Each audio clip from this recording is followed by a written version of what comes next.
The contemplative practice, I think, relates to the material world in the sense of what we might say resistance or counterbalance to the material world. The way we're brought up as human beings is to sort of make our way in the world and try to get as much for ourselves as we can and actualize ourselves as much as we can, be all we're supposed to be or can be in a very egoic kind of sense. But contemplation is a resistance to that. Contemplation makes us step back and build a kind of space around ourselves to say, do I really need all these new toys? Do I really need that advancement in life? Do I really need to be better than this other person? And it allows us to have the kind of distance to say, maybe I don't need that right now. Maybe it's enough. Well, in fact, it is enough. I think if you practice long enough, you come to the point where you say, it is enough for me just to sit and be in contemplation. And I don't need to be out there making things happen. I don't need to be getting stuff for myself. The divine, God, will provide whatever I need.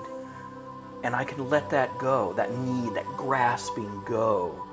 And so I participate in the material world in a sense of wonder, in a sense of gift. This is God's gift. And whatever comes to me is gift. It's not something I went out and got for myself. It's God's gift. And if I don't have it, maybe somebody else needs it more, and it's okay that God has given that gift to someone else. When I was working in the prison system in the 1980s, I developed a relationship with Jesus and with Mary that was tangible. It's like I could experience them outside of my prayer. It wasn't just in my prayer time. And when I would experience that, it wasn't like, I had a vision, and that was overwhelming, and I'm this great mystic. It was as simple as tuning into a channel, which I now recognize as kind of like another dimension. Just tuning into a channel and intuitively sensing, Jesus is here, right? And as I tune into that, it becomes stronger. And often when I would be walking what they call the tiers in the prison, they're metal ramps, and I would go outside someone's cell. They're all individual cells, and sit and talk to these guys, and I would be exhausted, after about a half hour or 40 minutes. And I would sense Jesus there listening with me. And then I'd have this renewed strength, right? So it started becoming much more integrated. It wasn't just in my prayer. And there were some times during those years in the 80s that were so disturbing. The kinds of conditions I would see, or the kinds of issues that would come up. And afterwards, I would go to McDonald's and invite Jesus to join me for a debrief. And we would debrief what was being experienced in that day. That's how tangible it became for me. Yeah, I think part of it is, and I think it's, if people engage in contemplative practices, and I think the research supports this, that they can find a way to be more centered in who they are, what they're about, and how they go about their business. And they're less likely to be pulled here and there and so forth. They are less likely to be distracted by all the wackiness of life, And that can be very, very helpful for a lot of people because, as you know, there is a lot of wackiness in our contemporary life. There's a lot of ways to be distracted. And something as simple as spending just a short amount of time away from the phones and the computers and the news and all the distractions can be really very important. I have a patient in my clinical practice, for example, who has troubles with anger and management kinds of issues. And one of the things, and he gets very frustrated driving, and like a lot of us get frustrated driving, particularly in a crowded trafficy area. And he engages, with my encouragement, he engages in his own prayer rituals when he's driving, and this becomes very important. And sometimes he listens to sacred music when he's driving. And that can be very helpful to get him just organized, quieted, and less likely to react to all the wackiness that's out there. that's an important thing with how do the contemplative practices engage with our contemporary modern world, with market forces, with late capitalism, etc. How does it engage, and what's the ethical use of it? And for me, when I was younger and more rigorously interested in the deconstructive element of it, I found myself perilously deconstructed, very oversensitive, very confused about boundaries, not understanding what was happening to me, and not really having a safe place or a safe environment to go through to get the maximum benefit from the practice and not accumulate more harm.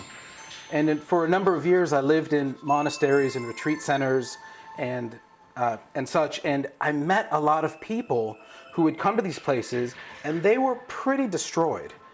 Their lives had fallen apart. They were creating kind of mental illness symptoms in themselves from a good intention of developing or perfecting themselves or refining themselves.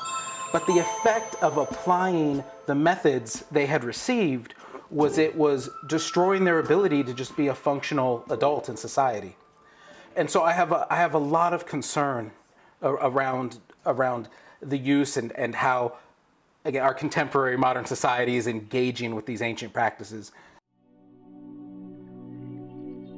It's better to have a group of people to practice. That's why people may create some group, community or sangha to practice every week.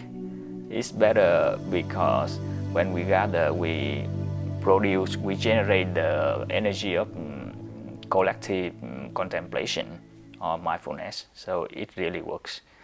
But if you want to practice more, we should spend time to go to some centers or to practice ourselves. Even the Buddha,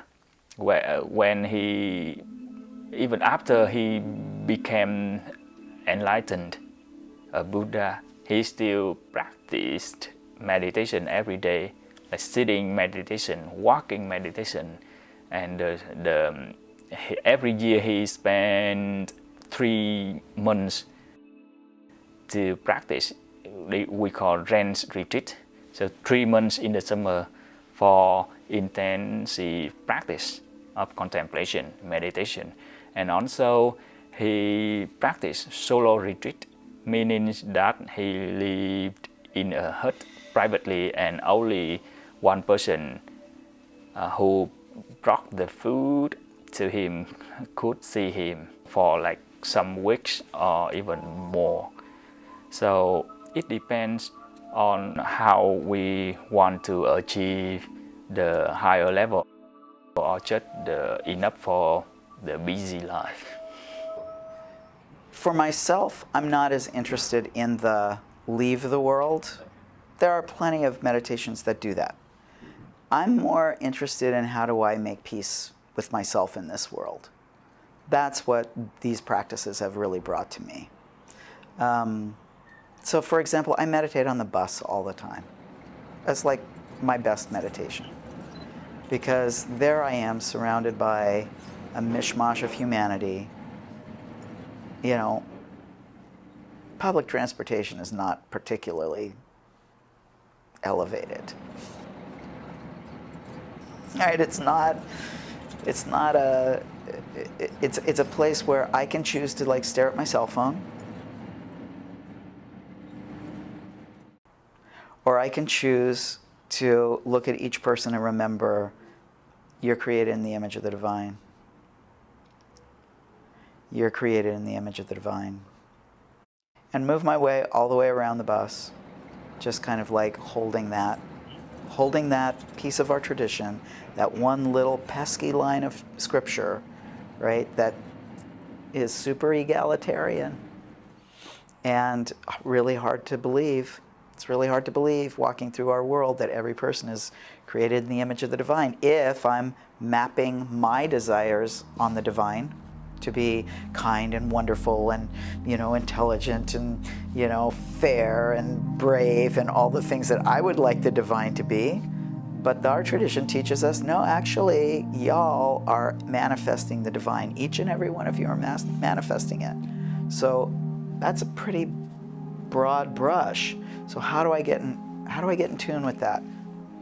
Easiest way for me, sit on BART or a bus and look around, and with as little judgment as possible, look at all of my, fellow human beings and hold that they are created exactly the way that I was created.